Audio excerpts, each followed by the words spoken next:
ಮಣ್ಣಿನ ಮಗನು ಇವನು ಕೊಡುಗೈದಾನಿ, ಚಿನ್ನದ ಮಗನು ಇವನು ಅದ್ಭುತ ಜ್ಞಾನಿ.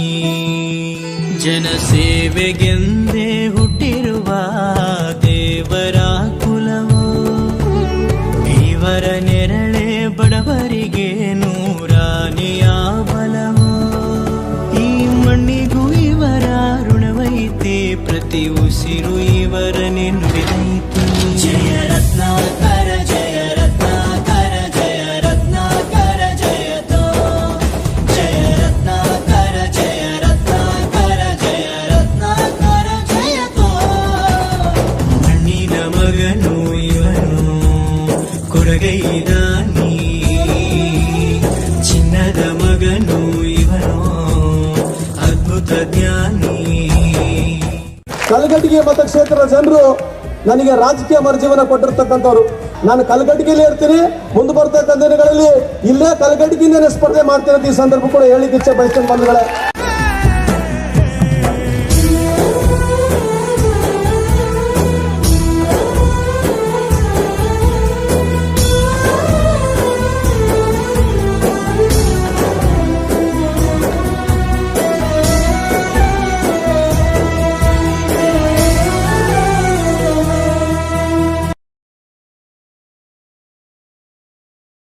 ಸೊ ಗುಡ್ ಮಾರ್ನಿಂಗ್ ಸ್ನೇಹಿತರೆ, ಎಲ್ಲರಿಗೂ ಕೂಡ ನಮಸ್ಕಾರ.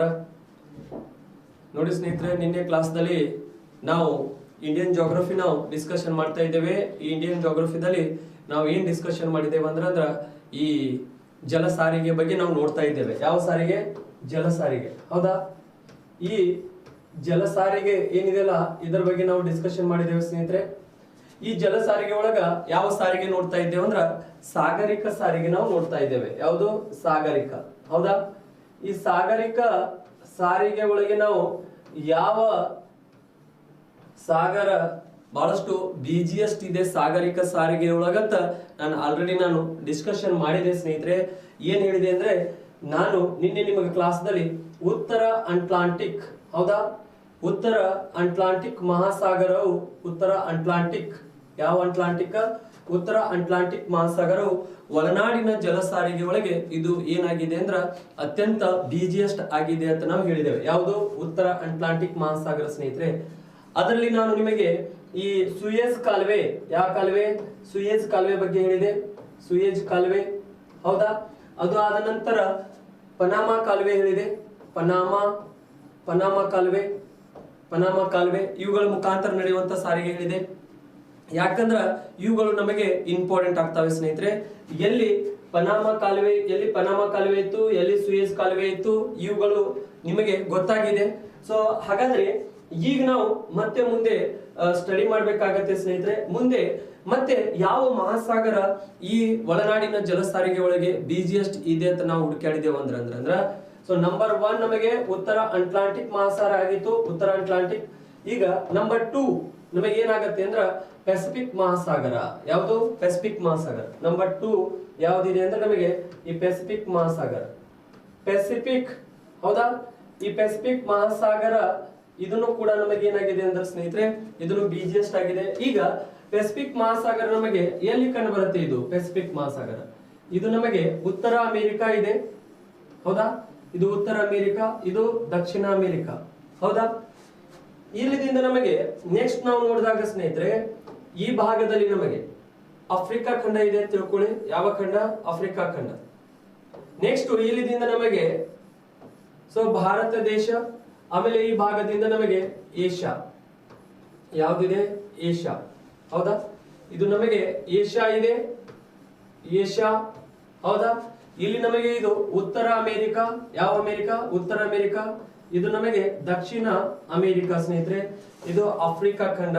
ಈ ಭಾಗದಲ್ಲಿ ನಮಗೆ ಆಸ್ಟ್ರೇಲಿಯಾ ಕಂಡು ಬರುತ್ತೆ. ಯಾವುದು? ಆಸ್ಟ್ರೇಲಿಯಾ, ಹೌದಾ?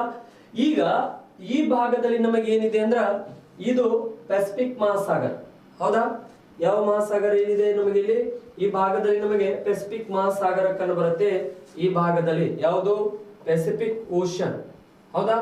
ಪೆಸಿಫಿಕ್ ಓಷನ್, ಪೆಸಿಫಿಕ್ ಮಹಾಸಾಗರ ಜಗತ್ತಿನ ಅತ್ಯಂತ ದೊಡ್ಡ ಮಹಾಸಾಗರ, ಅತ್ಯಂತ ವಿಶಾಲವಾದಂತ ಮಹಾಸಾಗರ, ಅತ್ಯಂತ ಆಳವಾದಂತ ಮಹಾಸಾಗರ ಸ್ನೇಹಿತರೆ, ಯಾವುದು? ಪೆಸಿಫಿಕ್ ಮಹಾಸಾಗರ. ಹಾಗಾದ್ರೆ ಈ ಪೆಸಿಫಿಕ್ ಮಹಾಸಾಗರ ಜಗತ್ತಿನ ಅತ್ಯಂತ ದೊಡ್ಡ ಮಹಾಸಾಗರ, ಜಗತ್ತಿನ ಅತ್ಯಂತ ಆಳವಾದಂತ ಮಹಾಸಾಗರ, ಹಾಗೂ ಇದು ಅತ್ಯಂತ ವಿಶಾಲವಾದಂತ ಮಹಾಸಾಗರ ಪೆಸಿಫಿಕ್ ಮಹಾಸಾಗರ. ಈ ಪೆಸಿಫಿಕ್ ಮಹಾಸಾಗರ ಏನಿದೆಲ್ಲ ಸ್ನೇಹಿತರೆ, ಇದು ಏಷ್ಯಾ ಮತ್ತು ಉತ್ತರ ಅಮೆರಿಕ ಹಾಗೂ ಆಸ್ಟ್ರೇಲಿಯಾ ಮತ್ತು ದಕ್ಷಿಣ ಅಮೆರಿಕ ಖಂಡದ ನಡುವೆ ಕಂಡು ಬರುತ್ತದೆ. ಸರ್, ದಿನ ಬೇರೆ ರೀತಿಯಲ್ಲಿ ಮ್ಯಾಪ್ ತೆಗಿತಿದ್ರಿ, ಇವತ್ತು ಹಿಂಗ್ಯಾಕ್ ಮ್ಯಾಪ್ ತೆಗ್ದಿರಿ ಅಂತ ಹೇಳ್ತೀರಿ? ಇದು ರೌಂಡ್ ಮ್ಯಾಪ್, ನಮ್ಮ ಭೂಮಿಯ ಮೇಲೆ ಇದೇ ರೀತಿ ಇರುತ್ತೆ ಸ್ನೇಹಿತರೆ, ಹೌದಾ? ಸೊ ಅದು ಏನಿತ್ತಲ್ಲ, ದಿನ ಏನ್ ಮ್ಯಾಪ್ ತಗೋತೀವಲ್ಲ, ನಾವು ತೆಗಿತೀವಲ್ಲ, ಅದು ಫ್ಲಾಟ್ ಮ್ಯಾಪ್, ಹೌದಾ? ಈಗ ನಾನು ದಿನಾಲು ನಿಮಗೆ ಯಾವ ರೀತಿ ಮ್ಯಾಪ್ ತೆಗೆದು ತೋರಿಸ್ತಿದ್ದೆ ಅಂದ್ರ ಇಲ್ಲಿ ನೋಡಿ, ಈ ರೀತಿ ಮ್ಯಾಪ್ ನಾನು ತೆಗೆದು ತೋರಿಸ್ತಿದ್ದೆ. ಯಾವ ರೀತಿ ಅಂದ್ರ ಈ ಭಾಗದಲ್ಲಿ ಇದು ಉತ್ತರ ಅಮೆರಿಕ, ಈ ರೀತಿ ನಾನು ನಿಮಗೆ ಮ್ಯಾಪ್ ಡ್ರಾ ಮಾಡಿ ತೋರಿಸ್ತಿದ್ದೆ ಸ್ನೇಹಿತರೆ. ದಕ್ಷಿಣ ಅಮೆರಿಕ, ಈ ಭಾಗದಲ್ಲಿ ಆಫ್ರಿಕಾ ಖಂಡ, ಹೌದಾ? ಅದು ಆದ ನಂತರ ಇಲ್ಲಿ ಭಾರತ, ನೆಕ್ಸ್ಟ್ ಈ ಭಾಗದಲ್ಲಿ ನಮಗೆ ಯುರೋಪ್ ಮತ್ತು ಏಷ್ಯಾ, ಈ ಭಾಗದಲ್ಲಿ ಆಸ್ಟ್ರೇಲಿಯಾ ಅಂತ ಈ ರೀತಿ ಮ್ಯಾಪ್ ತೆಗೆದು ತೋರಿಸ್ತಿದೆ. ಈಗ ನಾನು ಏನ್ ಮಾಡಿದ್ದೀನಿ, ಈ ಭಾಗ ಇದನ್ನು ಇಲ್ಲಿ ತಂದಿಟ್ಟಿದ್ದೀನಿ ಈ ಕಡೆಗೆ. ಯಾಕೆ ಇದನ್ನು ಇಲ್ಲಿ ತಂದಿಟ್ಟಿದ್ದೀನಿ ಅಂದ್ರ ನಾವು ರೌಂಡ್ ಮಾಡಿದಾಗ ಇದನ್ನ ಇದು ಹಿಂಗೆ ಮ್ಯಾಪ್ ಇದೆಯಲ್ಲ, ಇದು ಇದನ್ನ ನಾವು ಹಿಂಗ್ ರೌಂಡ್ ಮಾಡಿದಾಗ ಈ ಪೊಸಿಷನ್ ಆ ಪೊಸಿಷನ್ ಎರಡು ಬರ್ತಾವೆ. ಸೊ ನೋಡಿ ಸ್ನೇಹಿತರೆ, ಇದನ್ನ ಈ ಭಾಗ ಮತ್ತು ಈ ಭಾಗ ಇವೆರಡನ್ನು ಈಗ ಹಿಂಗಿದೆ, ಇದನ್ನ ಹಿಂಗ್ ಕುಡಿಸಿದಾಗ ಅಥವಾ ನಾವು ಹಿಂಗ್ ಕುಡಿಸಿದಾಗ, ಹಿಂಗಿರುವಂತದನ್ನು ಹಿಂಗ್ ಕುಡಿಸಿದಾಗ ಏನಾಗುತ್ತೆ, ಎರಡು ಕೂಡ್ತಾವೆ, ರೌಂಡ್ ನಲ್ಲಿ ಬರ್ತಾವೆ. ಹಾಗಾಗಿ ಇದಕ್ಕೆ ನಾವು ಏನ್ ಮಾಡಿದ್ದೇವೆ ಅಂದ್ರೆ, ಈ ಭಾಗದಲ್ಲಿ ಪೆಸಿಫಿಕ್ ಮಹಾಸಾಗರ ತೋರಿಸಿದೆ ನಾನು ನಿಮಗೆ. ಈ ಭಾಗದಲ್ಲಿ ಪೆಸಿಫಿಕ್ ಮಹಾಸಾಗರ ಐತೆ, ಈ ಭಾಗದಲ್ಲಿ ಪೆಸಿಫಿಕ್ ಮಹಾಸಾಗರ ಐತೆ ನಾವು ನೋಡಿದ್ದೇವೆ. ಸೊ ಇದೇ ರೀತಿ ಇದನ್ನ ರೌಂಡ್ ಮಾಡಿ ನಾವು ಏನ್ ಮಾಡಿದ್ದೇವೆ ಅಂದ್ರೆ ಸ್ನೇಹಿತರೆ, ಈ ರೀತಿ ಮಾಡಿದ್ದೇವೆ, ಹೌದಾ? ಹಾಗಾಗಿ ಈಗ ಪೆಸಿಫಿಕ್ ಮಹಾಸಾಗರ ಒಳನಾಡಿನ ಈಗ ನೋಡಿ, ಒಳನಾಡಿನ ಅನ್ಬಾರ್ದು ನಾವು, ಇದನ್ನ ಏನ್ ಅನ್ಬೇಕಂದ್ರ ಸಾಗರಿಕ ಸಾರಿಗೆ ಒಳಗೆ. ಪೆಸಿಫಿಕ್ ಮಹಾಸಾಗರ ಸಾಗರಿಕ ಸಾರಿಗೆ ಒಳಗೆ ಎರಡನೆಯ ಅತಿ ಹೆಚ್ಚು, ಸೊ ಸಾಗರಗಳಲ್ಲಿ, ಈ ಸಾಗರದಲ್ಲಿ ಎರಡನೆಯ ಅತಿ ಹೆಚ್ಚು ಹಡಗುಗಳು ಓಡಾಡುವಂತ ಮಹಾಸಾಗರ ಇದು ಯಾವುದು? ಈ ಪೆಸಿಫಿಕ್ ಮಹಾಸಾಗರ. ಹಾಗಾದ್ರೆ ಈ ಪೆಸಿಫಿಕ್ ಮಹಾಸಾಗರದಲ್ಲಿ ಸೊ ನಾವು ಹೇಳ್ಬಹುದು, ಫಾರ್ ಎಕ್ಸಾಂಪಲ್ ಇಲ್ಲಿ ನೋಡಿ, ಫಾರ್ ಎಕ್ಸಾಂಪಲ್ ಈಗ ನೀವು ಇಲ್ಲಿ ಭಾರತ ಇದೆ, ಹೌದಾ? ಈ ಭಾರತದ ಈ ಚೆನ್ನೈ ಬಂದರದಿಂದ, ಯಾವುದು? ಈ ಚೆನ್ನೈದಿಂದ ನಾವು ಈ ಕಡೆಗೆ ದಕ್ಷಿಣ ಅಮೆರಿಕಾಗೂ ಹೋಗ್ಬಹುದು, ಆಮೇಲೆ ಈ ಕಡೆಗೆ ಉತ್ತರ ಅಮೆರಿಕ ಕಡೆಗೂ ನಾವು ಹೋಗ್ಬಹುದು ಸ್ನೇಹಿತರೆ. ಸೊ ಈ ರೀತಿ ಇಲ್ಲಿ ಏನಂದ್ರೆ ಭಾರತದಿಂದ ಎರಡೂ ಖಂಡಗಳಿಗೆ ಹೋಗ್ಲಿಕ್ಕೆ ಅನುಕೂಲ ಆಗತ್ತೆ. ಹಾಗಾಗಿ ಇದು ಪೆಸಿಫಿಕ್ ಮಹಾಸಾಗರ ಏನಾಗಿದೆಯಲ್ಲ, ಇದು ಎರಡನೆಯ ಅತಿ ಬಿಜಿಯಸ್ಟ್, ಎರಡನೆಯ ಮಹಾಸಾಗರ. ಇದು ಏನಂದ್ರೆ ಎರಡನೇ ಮಹಾಸಾಗರ ಎದ್ರ ಒಳಗಂದ್ರ ಒಳನಾಡಿನ ಅಥವಾ ಒಳನಾಡಿನ ಅನ್ಬಾರ್ದು ನಾವು, ಏನು ಸಾಗರಿಕ, ಯಾವುದು? ಸಾಗರಿಕ ಜಲಸಾರಿಗೆ ಒಳಗೆ ಎರಡನೆಯದು ಏನಾಗಿದೆ ಅಂದ್ರ ಬಿಜಿಯಸ್ಟ್ ಆಗಿದೆ, ಯಾವುದು? ಪೆಸಿಫಿಕ್ ಮಹಾಸಾಗರ. ನಾವ್ ಎಲ್ಲಿಂದ ಹೋಗ್ಬೋದು? ಚೆನ್ನೈಯಿಂದ ಇಲ್ಲಿ ಉತ್ತರ ಅಮೆರಿಕ ಕಡೆ ಹೋಗ್ಬಹುದು ಅಥವಾ ದಕ್ಷಿಣ ಅಮೆರಿಕ ಕಡೆಗೂ ನಾವು ಹೋಗಬಹುದು ಸ್ನೇಹಿತರೆ. ಸೊ ಈಗ ಈ ಎರಡು ಮಹಾಸಾಗರಗಳು ಬಹಳಷ್ಟು ಏನಂದ್ರ ಬಿಜಿಎಸ್ ಇದಾವೆ. ಥರ್ಡ್ ಯಾವ್ದಿದೆ ಅಂದ್ರ ಇಂಡಿಯನ್ ಓಷನ್, ಈ ಭಾಗದಲ್ಲಿ ಇರುವಂತ ಇಂಡಿಯನ್ ಓಷನ್, ಯಾವುದು? Indian ocean. ಮೂರನೇದು ಹಿಂದೂ ಮಹಾಸಾಗರ. ಯಾವ ಮಹಾಸಾಗರ? ಹಿಂದೂ ಮಹಾಸಾಗರ, ಹೌದಾ? ಮೂರನೇದು ಯಾವ್ದಿದೆ ಅಂದ್ರ ಹಿಂದೂ ಮಹಾಸಾಗರ ಬಿಜಿಎಸ್ ಇದೆ. ಅದಕ್ಕೆ ನೀವು ಇದನ್ನು ಕೂಡ ನೆನ್ಪಿಟ್ಕೋಬೇಕು, ಯಾವುದು? ಹಿಂದೂ ಮಹಾಸಾಗರ. ನೆಕ್ಸ್ಟ್ ಮತ್ತೆ ಹಿಂದೂ ಮಹಾಸಾಗರ ಮೂರನೇದು ಆದ ನಂತರ ಸ್ನೇಹಿತರೆ, ಈ ಮ್ಯಾಪ್ ದಲ್ಲಿ ನೋಡಿ, ಇಲ್ಲಿ ನಾವು ನೋಡಿದಾಗ ನೆಕ್ಸ್ಟ್ ನಮಗೆ ಇಲ್ಲಿ ಒಂದು ಸಮುದ್ರದ ಒಳಗೆ, ಈಗ ಮಹಾಸಾಗರ ಒಳಗೆ ನಾವು ನೋಡಿದ್ದೇವೆ, ನೆಕ್ಸ್ಟ್ ಒಂದು ಸಮುದ್ರದ ಒಳಗೆ ಒಂದು ಸಾರಿಗೆ ನಡೆಯುತ್ತೆ, ಒಂದು ಸಮುದ್ರ. ಸೊ ಯಾವ ಸಮುದ್ರ ಅಂದ್ರ ಇಲ್ಲಿ ನಮಗೆ ಒಂದು ಸಮುದ್ರ ಕಂಡು ಬರುತ್ತೆ ಈ ಭಾಗದಲ್ಲಿ.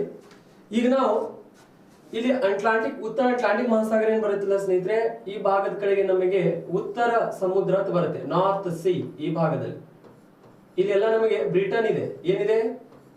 ಬ್ರಿಟನ್, ಹೌದಾ? ಈ ಬ್ರಿಟನ್ ಕಡೆಗೆ ನಮಗೆ ಇಲ್ಲಿ ಉತ್ತರ, ಯಾವುದು? ಉತ್ತರ ಸಮುದ್ರ. ಯಾವ ಸಮುದ್ರ? ಉತ್ತರ ಸಮುದ್ರ. ಈಗ ಈ ಭಾಗದ ಕಡೆಗೆ, ಬ್ರಿಟನ್ ಕಡೆಗೆ ನಮಗೆ ಬ್ರಿಟನ್ ಕಡೆಗೆ ಉತ್ತರ ಸಮುದ್ರ ಇದೆ ಅಂದ್ರೆ ಸ್ನೇಹಿತರೆ, ಇಲ್ಲಿ ನಮಗೆ ಏನಂದ್ರ ಇಲ್ಲಿ ನಾರ್ವೆ ಕಡೆಗೆ, ಈ ನಾರ್ವೆ ನಾರ್ವೆ ಅನ್ನುವಂತ ಒಂದು ದೇಶ ಇದೆ. ಯಾವುದು? ನಾರ್ವೆ. ಹೌದಾ? ನಾರ್ವೆ ಅನ್ನುವಂತ ದೇಶ ಈ ಕಡೆಗೆ ನಮಗೆ. ಈ ಬ್ರಿಟನ್ ಕಡೆಗೆ ಉತ್ತರ ಸಮುದ್ರ ಇದೆ, ಈ ಕಡೆಗೆ ನಾರ್ವೆ ಕಡೆಗೆ ನಮಗೆ ಏನಿದೆ ಅಂದ್ರ ಸೊ ಒಂದು ಸಮುದ್ರ ಇದೆ ಈ ಕಡೆಗೆ, ಬಾಲ್ಟಿಕ್. ಈ ಭಾಗದಲ್ಲಿ ಬಾಲ್ಟಿಕ್. ಯಾವುದು? ಬಾಲ್ಟಿಕ್. ಬಾಲ್ಟಿಕ್ ಅನ್ನುವಂತ ಸಮುದ್ರ ಕಂಡು ಬರುತ್ತೆ ಸ್ನೇಹಿತರೆ. ಯಾವುದು? ಬಾಲ್ಟಿಕ್. ಈಗ ಇಲ್ಲಿ ನಮಗೆ ಉತ್ತರ ಸಮುದ್ರ, ಈ ಕಡೆಗೆ ಬಾಲ್ಟಿಕ್ ಸಮುದ್ರ. ಇಲ್ಲಿ ನಮಗೆ ಈ ಬಾಲ್ಟಿಕ್ ಸಮುದ್ರ ಮತ್ತು ಉತ್ತರ ಸಮುದ್ರ ಇವೆರಡನ್ನು ಜೋಡಿಸುವಂತ ಒಂದು ಕಾಲುವೆ ಇದೆ. ಇಲ್ಲಿ ಇವೆರಡನ್ನು ಜೋಡಿಸುವಂತ ಒಂದು ಕಾಲುವೆ ಇದೆ ಸ್ನೇಹಿತರೆ. ಇಲ್ಲಿ ಯಾವ್ಯಾವುದು? ಉತ್ತರ ಸಮುದ್ರ ಮತ್ತು ಬಾಲ್ಟಿಕ್ ಸಮುದ್ರವನ್ನು ಜೋಡಿಸುವಂತ ಕಾಲುವೆ. ಆ ಕಾಲುವೆಗೆ ನಾವು ಏನಂತ ಕರಿತೇವೆ ಅಂದ್ರ ಕೀಲ್ ಕಾಲುವೆ. ಯಾವುದು? ಕೀಲ್ ಕಾಲುವೆ. ಕೀಲ್ ಕಾಲುವೆ ಅಂತ ಕರಿತೇವೆ. ಯಾವ ಕಾಲುವೆ? ಕೀಲ್ ಕಾಲುವೆ. ಹೌದಾ? ಉತ್ತರ ಸಮುದ್ರ ಮತ್ತು ಬಾಲ್ಟಿಕ್ ಸಮುದ್ರವನ್ನು ಜೋಡಿಸುವಂತ ಕಾಲುವೆ. ನಿಮ್ಮ ಕ್ವಶನ್ಸ್ ಕೇಳಿದಾಗ ನೀವು ಇಷ್ಟೇ, ಅದು ಎಲ್ಲಿ ಸುಡುಗಾಡದಲ್ಲಿ ಇರ್ಲಿ, ಅದ್ರ ಬಗ್ಗೆ ತಲೆ ಕೆಡಿಸ್ಕೋಬೇಡಿ. ನೀವು ಎಷ್ಟು ತಲೆ ಕೆಡಿಸ್ಕೋಬೇಕಂದ್ರೆ ಸ್ನೇಹಿತರೆ, ಈಗ ಕೀಲ್ ಕಾಲುವೆ. ಯಾವ ಕಾಲುವೆ? ಈ ಕೀಲ್ ಅನ್ನುವಂತ ಕಾಲುವೆ. ಕೀಲ್ ಅನ್ನುವಂತ ಕಾಲುವೆ ಯಾವ ಕಾಲುವೆ? ಕೀಲ್. ಈಗ ಇದು ನಮಗೆ ಕೀಲ್ ಕಾಲುವೆ ಇದೆ ಅಂತ ತಿಳ್ಕೊಳ್ಳಿ. ಯಾವುದು? ಕೀಲ್. ಈ ಕೀಲ್ ಕಾಲುವೆ ಎದರ ನಡುವೆ ಇದೆ ಅಂತ ಕೇಳ್ಬಿಡ್ತಾರೆ. ಕೀಲ್ ಕಾಲುವೆ, ಈ ಕೀಲು ಕಾಲುವೆ ಏನಿದೆಯಲ್ಲ, ಕೀಲ್ ಅನ್ನುವಂತ ಕಾಲುವೆ ಎದರ ನಡುವೆ ಇದೆ ಅಂದ್ರ ನಾವು ಅಲ್ಲಿ ಆನ್ಸರ್ ಮಾಡ್ಬೇಕಾಗತ್ತೆ ಉತ್ತರ ಸಮುದ್ರ ಮತ್ತು ನೋಡಿ ಉತ್ತರ ಸಮುದ್ರ. ಹೌದಾ? ಉತ್ತರ ಸಮುದ್ರ. ನೆಕ್ಸ್ಟ್ ನಾವು ಏನ್ ಹೇಳ್ಬೇಕಾಗತ್ತೆ ಅಂದ್ರೆ ಸ್ನೇಹಿತರೆ, ಉತ್ತರ ಸಮುದ್ರ ಆದ ನಂತರ ನೆಕ್ಸ್ಟ್ ಬಾಲ್ಟಿಕ್ ಸಮುದ್ರ. ಯಾವುದು? ಬಾಲ್ಟಿಕ್. ಹೌದಾ? ಬಾಲ್ಟಿಕ್ ಸಮುದ್ರ ಅಂತ ಕರಿತೇವೆ. ಉತ್ತರ ಸಮುದ್ರ ಮತ್ತು ಬಾಲ್ಟಿಕ್ ಸಮುದ್ರ. ಉತ್ತರ ಸಮುದ್ರ ಮತ್ತು ಬಾಲ್ಟಿಕ್ ಸಮುದ್ರದ ನಡುವೆ ನಮಗೆ ಏನಿದೆ ಅಂದ್ರ ಈ ಕೀಲ್ ಕಾಲುವೆ ಅನ್ನುವಂಥದ್ದು ಕಂಡು ಬರುತ್ತೆ. ಯಾವ ಕಾಲುವೆ ಕಂಡು ಬರುತ್ತೆ? ಕೀಲ್ ಕಾಲುವೆ ಅನ್ನುವಂಥದ್ದು ಕಂಡು ಬರುತ್ತೆ ಸ್ನೇಹಿತರೆ. ಹಾಗಾಗಿ ಇದನ್ನ ನಾವು ಏನ್ ಮಾಡ್ಬೇಕಾಗಿದೆ ಅಂದ್ರ ನೆನ್ಪಿಟ್ಕೋಬೇಕಾಗಿದೆ. ಇದು ನೆನ್ಪಿಟ್ಕೊಳ್ಳಿ. ಸೊ ಈಗ ಇವೆಲ್ಲ ಈಗ ನೋಡಿ, ನಿನ್ನೆ ನಾನು ಕೆಲವೊಂದು ಕಾಲುವೆಗಳನ್ನು ಹೇಳಿದೆ. ಆಮೇಲೆ ಸೊ ನಿನ್ನೆ ಹೇಳಿರುವಂತ ಕೆಲವೊಂದು ಕಾಲುವೆ ಯಾವ್ದು ಹೇಳಿದೆ ಅಂದ್ರೆ ನಾನು ಈ ಸುಯೇಜ್ ಕಾಲುವೆ ಅಂತ ಹೇಳಿದೆ. ಯಾವುದು? ಸುಯೇಜ್ ಕಾಲುವೆ. ಇದು ಏನೇನು ಕನೆಕ್ಟಿವಿಟಿ ಮಾಡುತ್ತೆ ಅಂತ ನಾನು ಹೇಳ್ಕೊಟ್ಟೆ ನಿಮಗೆ. ಏನೇನು ಕನೆಕ್ಟಿವಿಟಿ ಮಾಡುತ್ತೆ ಇದು? ಇದು ನಮಗೆ ಮೆಡಿಟೇರಿಯನ್. ಹೌದಾ? ಮೆಡಿಟೇರಿಯನ್ ಸಿ, ಮೆಡಿಟೇರಿಯನ್ ಸಮುದ್ರ ಆಗಿರ್ಬೋದು. ಯಾವ ಸಮುದ್ರ ಸ್ನೇಹಿತರೆ? ಮೆಡಿಟೇರಿಯನ್ ಸಮುದ್ರ. ಯಾವ ಸಮುದ್ರ? ಮೆಡಿಟೇರಿಯನ್. ಹಾಗೂ ಈ ಕಡೆಗೆ ನಮಗೆ ಇಲ್ಲಿ ಮೆಡಿಟೇರಿಯನ್ ಇದೆ ಅಂದ್ರ ಈ ಕಡೆಗೆ ರೆಡ್ ಸಿ. ಯಾವುದು? Red C. ಹೌದಾ? ಒಂದು ಮೆಡಿಟೇರಿಯನ್, ಇನ್ನೊಂದು ಯಾವುದು? Red C. ಈ ಸುಯೇಜ್ ಕಾಲುವೆ. ನೆಕ್ಸ್ಟ್ ಇಲ್ಲಿದಿಂದ ನಾವು ಪನಾಮಾ ಕಾಲುವೆ ಅಂತ ನೋಡಿದ್ದೇವೆ. ಯಾವುದು? ಪನಾಮಾ ಕಾಲುವೆ. ಇದು ಏನ್ ಡಿವೈಡ್ ಮಾಡುತ್ತೆ ನಮಗೆ? ಪನಾಮಾ ಕಾಲುವೆ. ಸೊ ಈ ಪನಾಮಾ ಕಾಲುವೆ ನಮಗೆ ಮೊದಲ ಎದರ ನಡುವೆ ಕಂಡು ಬರುತ್ತೆ ನೋಡಿ ಒಂದ್ ಸ್ವಲ್ಪ.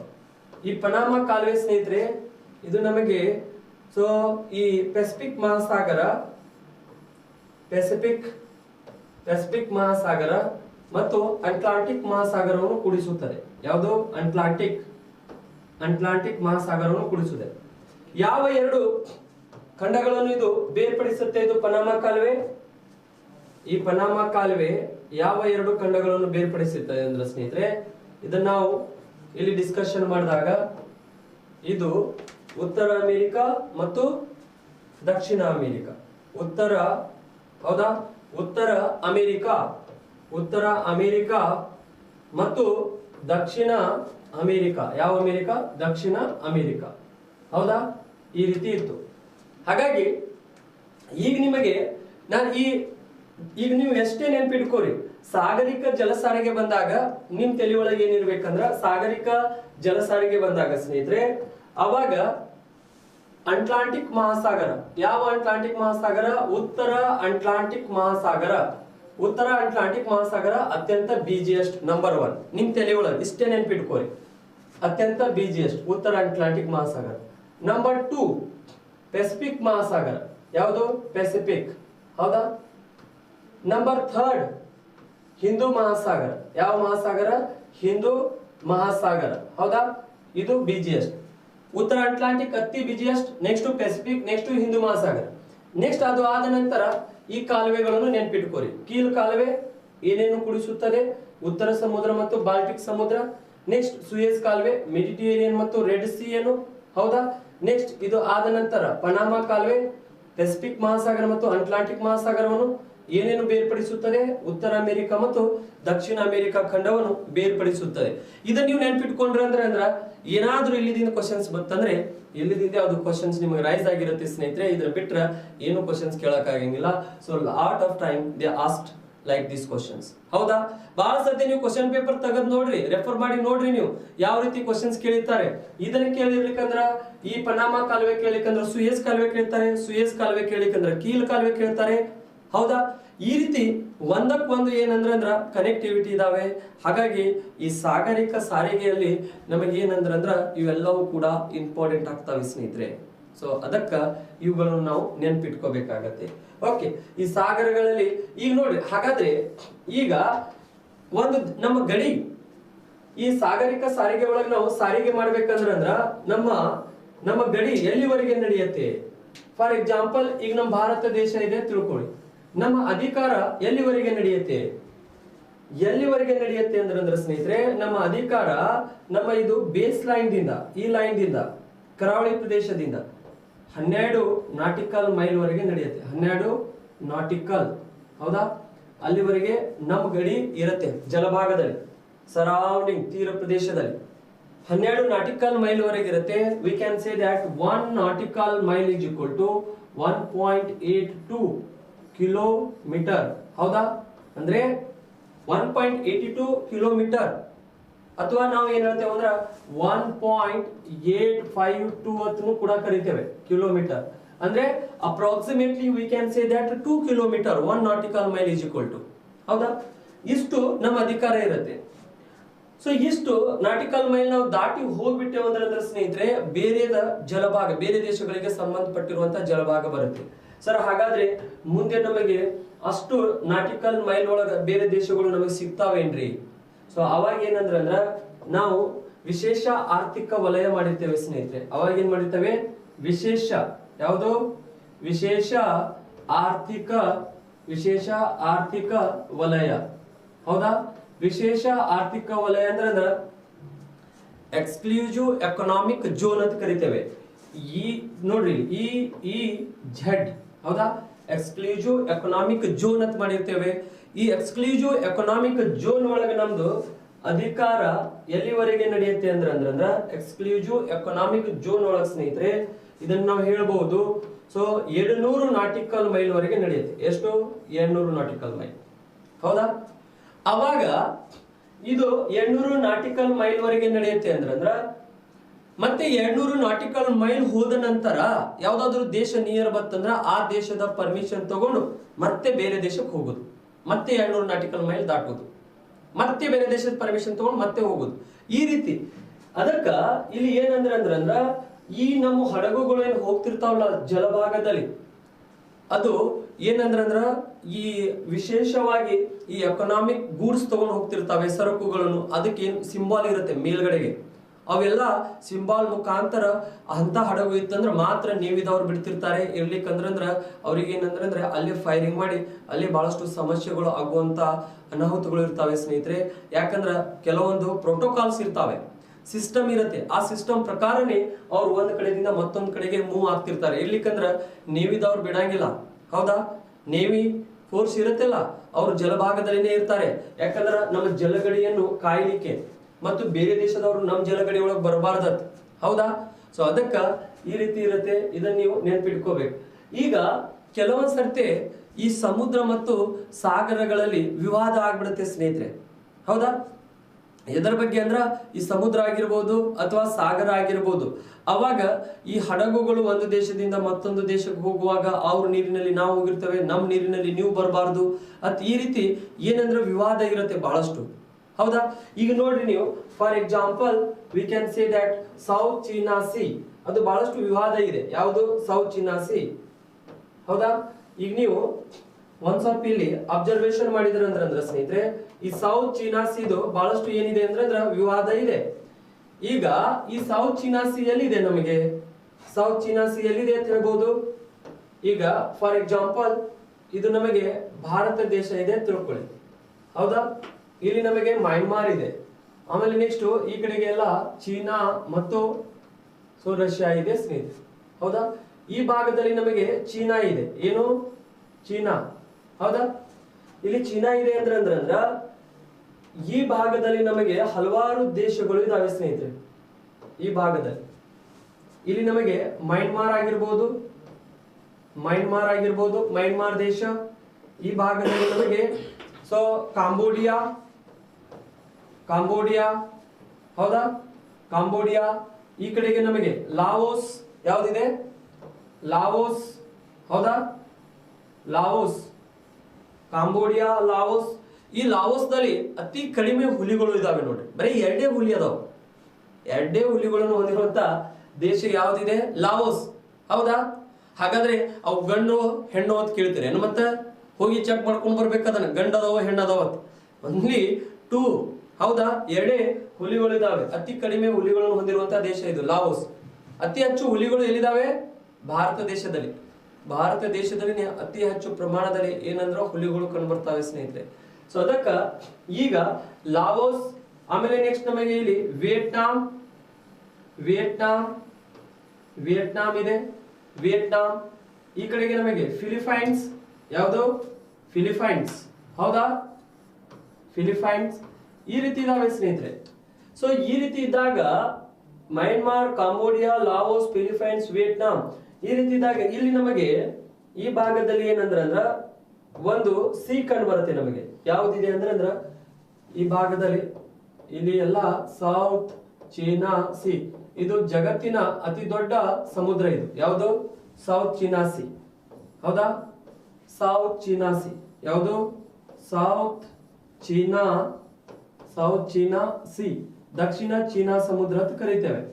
ಇದು ಜಗತ್ತಿನ ಏನಂದ್ರ ಅತಿ ದೊಡ್ಡ ಏನಾಗಿದೆ ಅಂದ್ರ ಇದು ಸಮುದ್ರ. ಕೇಳ್ತಾರೆ ಜಗತ್ತಿನ ಅತಿ ದೊಡ್ಡ ಸಮುದ್ರ ಯಾವ್ದಂತ ಕೇಳಿದಾಗ ಸೌತ್ ಚೀನಾ ಸಿ. ಈ ಸೌತ್ ಚೀನಾ ಸಿ ಏನ್ ಮಾಡತ್ತೆ ಅಂದ್ರೆ ಸ್ನೇಹಿತರೆ, ಈ ಚೀನಾ ದೇಶವು ಎಲ್ಲಿದಿಂದ ಅಂದ್ರೆ ಚೀನಾ ದೇಶದಿಂದ ಈ ಸೌತ್ ಚೀನಾ ಸಿ ಒಳಗ್ ಬಂದು ನೆಕ್ಸ್ಟ್ ಇಲ್ಲಿ ಒಂದು ನಮಗೆ ಜಲಸಂಧಿ ಕಂಡು ಬರುತ್ತೆ ಈ ಭಾಗದಲ್ಲಿ, ಹೌದಾ? ಈ ಸೌತ್ ಚೀನಾ ಸಿ ದಾಟಿದ ನಂತರ ಇಲ್ಲಿ ಮಲಕ್ಕಾ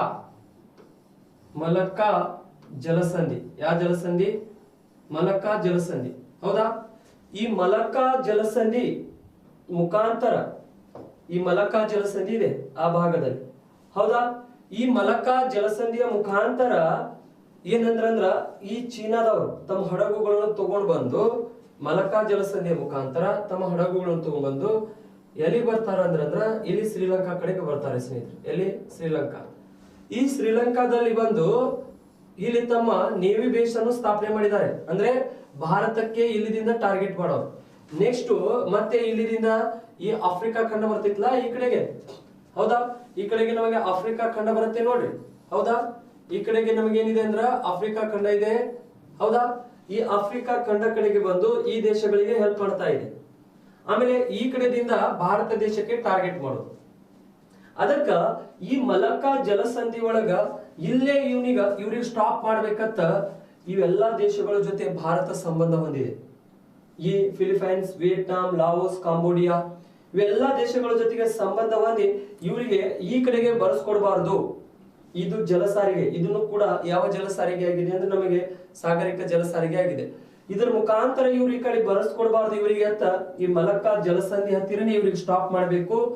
ಮತ್ತು ಈ ಸೌತ್ ಚೀನಾ ಸಿ ಒಳಗ ಈ ಎಲ್ಲಾ ದೇಶಗಳು ಕೂಡಿ ಇವ್ರಿಗ ಚೀನಾದವ್ರಿಗೆ ಬಳಸ್ಕೊಡ್ಬಾರ್ದು. ಈಗ ನೋಡ್ರಿ, ಚೀನಾ ಇಲ್ಲಿದೆ, ಇದು ನಮ್ದು ಅಂತ ಹೇಳತ್ತೆ. ಎಲ್ಲಿ ಹೋದ್ರು ಚೀನಾ ನಮ್ದೇ ಅಂತ ಹೇಳತ್ತೆ. ಹಾಗಾದ್ರೆ ಚೀನಾದ ಎಷ್ಟು ಅಧಿಕಾರ ಆಗಿದೆ ನೋಡ್ರಿ. ಅದಕ್ಕ ಇದು ಇಂತ ಸಮುದ್ರದ ವಿವಾದ ಇತ್ತಂದ್ರ ಅದನ್ನ ನಾವು ಎಲ್ಲಿ ಬಗೆಹರಿಸ್ಕೋಬೇಕು?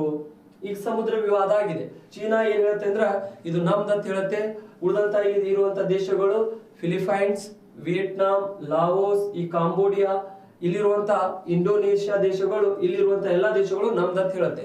ಹಾಗಾಗಿ ನೀವು ಇಷ್ಟೇ ನೆನ್ಪಿಟ್ಕೊಳ್ಳಿ, ಒಂದು ದೇಶದಲ್ಲಿ ಅಥವಾ ಒಂದು 3-4 ದೇಶಗಳ ನಡುವೆ ಇದರದ ಒಂದು ವಿವಾದ ಇರುತ್ತೆ ಅಂತ ತಿಳ್ಕೊಳ್ಳಿ. ಯಾವುದೇ ಒಂದು ಸಮುದ್ರದ ವಿವಾದ ಇರತ್ತೆ ಅಂದ್ರ ಅವಾಗ ಅದನ್ನ ಬಗೆಹರಿಸಲಿಕ್ಕೆ ನಾವು ಎಲ್ಲಿ ಹೋಗ್ಬೇಕು? ಹುಸೇನ್ ಬೋಲ್ಟ್ ಹತ್ರ ಹೋಗ್ಬೇಕು. ಯಾರ ಹತ್ರ? Usain Bolt. ಹುಸೇನ್ ಬೋಲ್ಟ್ ಅಂದ್ರ ಹುಸೇನ್ ಬೋಲ್ಟ್ ಏನ್ ಬಗೆಹರಿಸಂಗಿಲ್ಲ. ಹುಸೇನ್ ಬೋಲ್ಟ್ ಎಲ್ಲಿಯವನು? ಜಮೈಕಾ ದೇಶದವನು. ಯಾವ ದೇಶದವನು?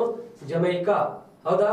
ಹುಸೇನ್ ಬೋಲ್ಟ್ ನಮಗೆ ಈ ಜಮೈಕಾ, ಹೌದಾ, ವೆಸ್ಟ್ ಇಂಡೀಸ್ ದ್ವೀಪಗಳ ಹತ್ತಿರ ಕಂಡುಬರುತ್ತೆ ಇದು ಜಮೈಕಾ ದೇಶ. ಹೌದಾ ಸ್ನೇಹಿತರೆ?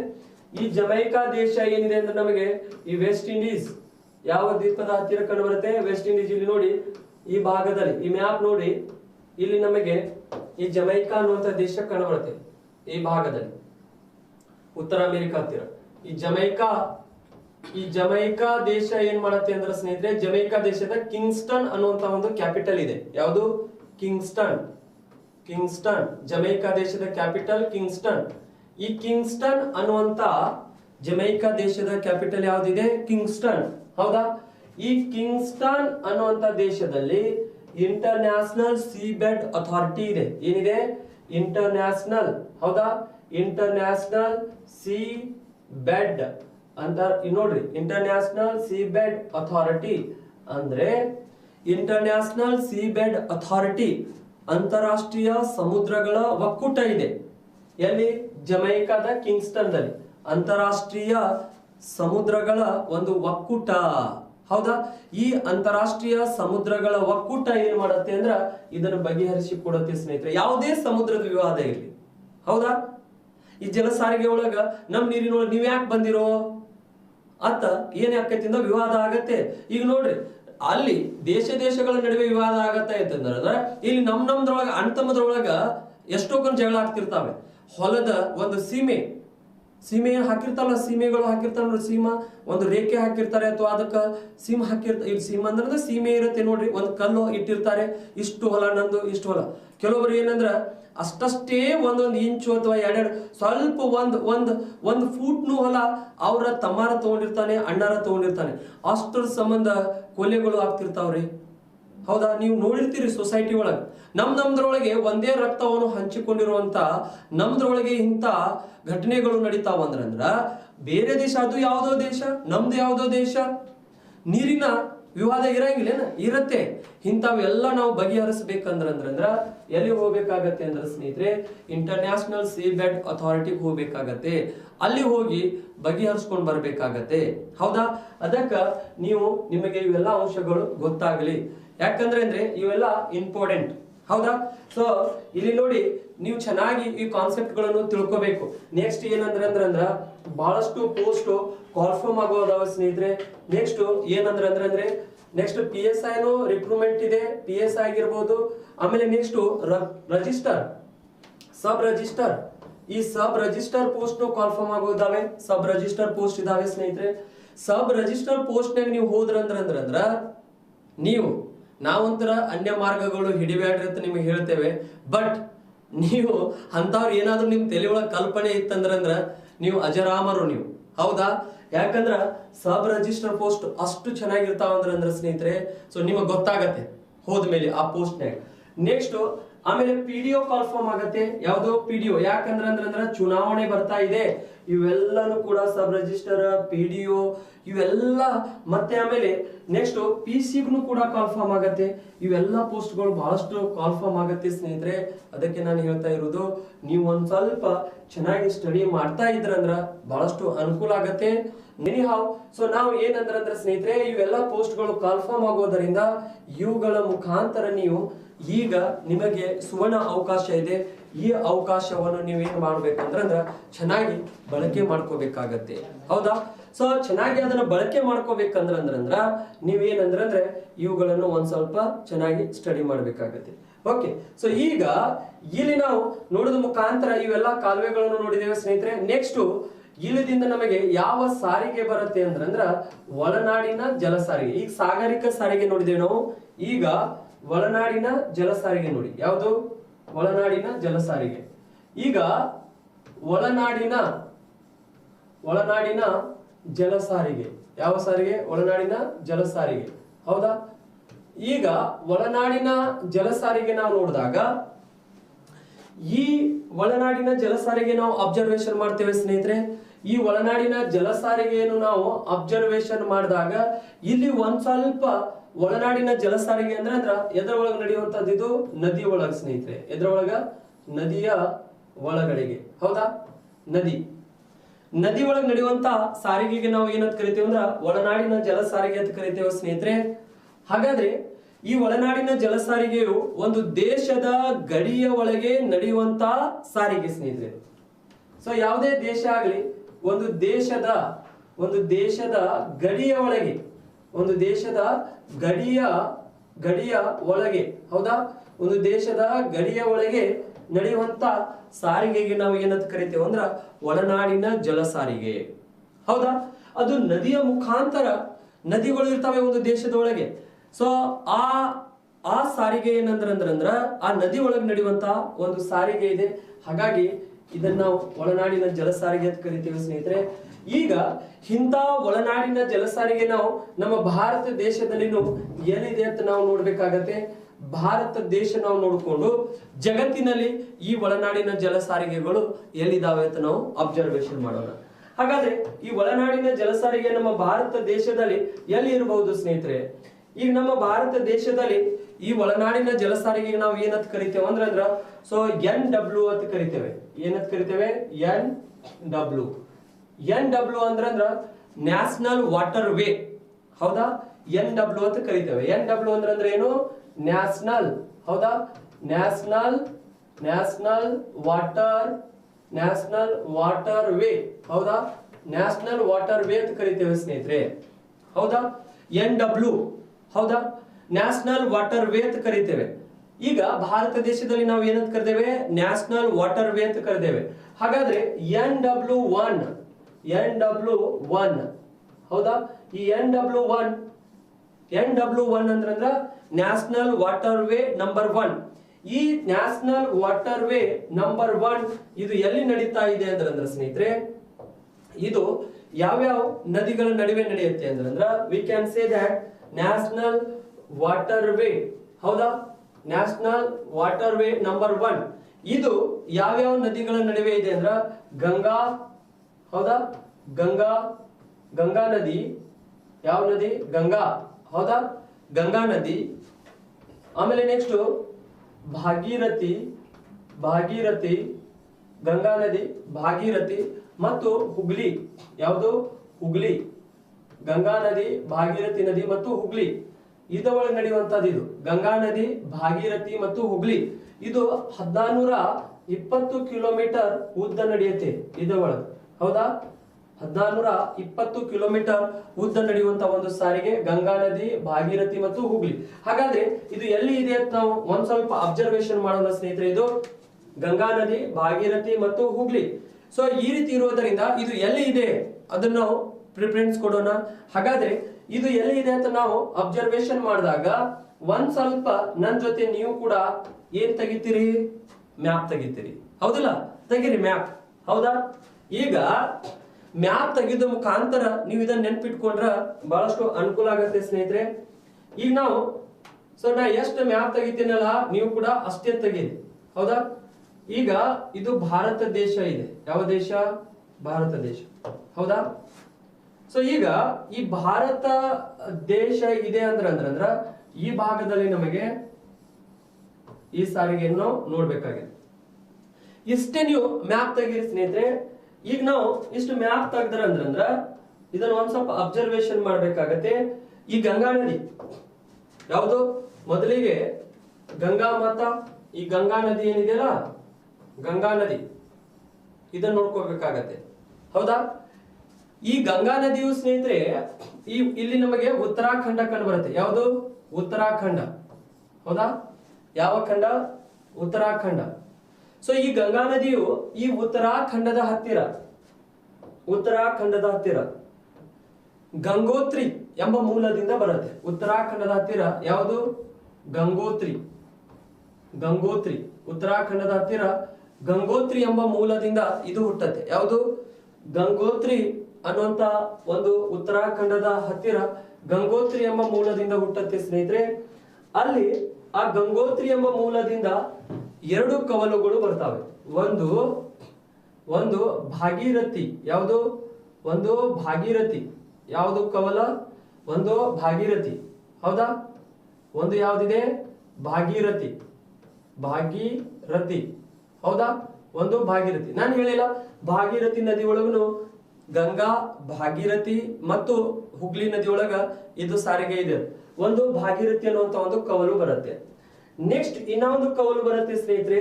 ಈ ನದಿಯ ಇನ್ನ ಒಂದು ಕವಲು ಯಾವ್ದಾಗಿದೆ ಅಂದ್ರೆ ನಮಗೆ ಈ ನದಿಯ ಇನ್ನ ಒಂದು ಕವಲು ಇದೇ ಗಂಗೋತ್ರಿ ಕಡೆದಿಂದನೇ ಬರುತ್ತೆ. ಇನ್ನ ಒಂದು ಅಲಕಾನಂದ. ಯಾವ ನಂದ?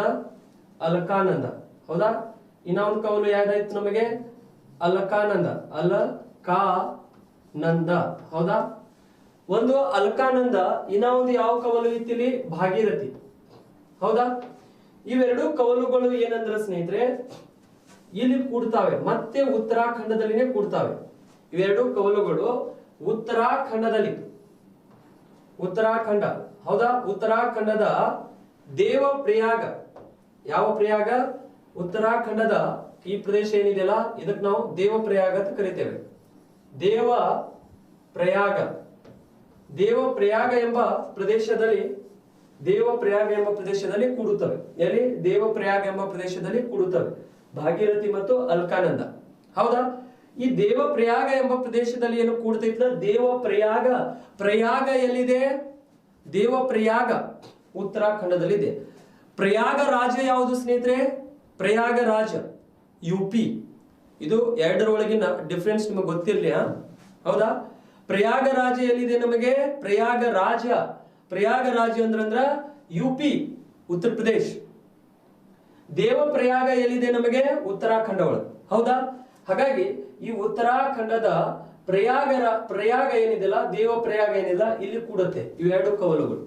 ನಂತರ ಇದು ಯಾವ ನದಿ ಆಗತ್ತೆ ಅಂದ್ರ ಗಂಗಾ ನದಿ ಆಗತ್ತೆ. ನಂತರ ಇಲ್ಲಿದಿಂದ ಇದು ಯಾವ ನದಿ ಆಗತ್ತೆ ಅಂದ್ರ ಗಂಗಾ ನದಿ ಆಗತ್ತೆ. ಯಾವ ನದಿ ಆಯ್ತು? ಗಂಗಾ ನದಿ ಆಗಿ ಯುಪಿಯ ಮುಖಾಂತರ ಯುಪಿ, ಉತ್ತರ ಪ್ರದೇಶ್, ಗಂಗಾ ನದಿ ಆಗಿ ಯುಪಿ, ಉತ್ತರ ಪ್ರದೇಶ್, ಬಿಹಾರ್. ಹೌದಾ? ಬಿಹಾರ್ ಮುಖಾಂತರ ಹರಿದು ನೆಕ್ಸ್ಟ್ ಪಶ್ಚಿಮ ಬೆಂಗಾಳಕ್ಕೆ ಬರುತ್ತೆ. ಎಲ್ಲಿಗ? ಪಶ್ಚಿಮ ಬೆಂಗಾಳ. ಹೌದಾ? ದೀದಿ ಊರ. ಹೌದಾ? ಮಮತಾ ದೀದಿ ಗೊತ್ತಲ್ಲ? ಪಶ್ಚಿಮ ಬೆಂಗಾಳಕ್ಕೆ ಬರುತ್ತೆ ಸ್ನೇಹಿತರೆ. ಪಶ್ಚಿಮ ಬೆಂಗಾಳಕ್ಕೆ ಬಂದ ನಂತರ ಅಲ್ಲಿಂದ ಇದು ಈ ಭಾಗದಲ್ಲಿ, ಸೊ ಪಶ್ಚಿಮ ಬೆಂಗಾಳದ ಹತ್ತಿರ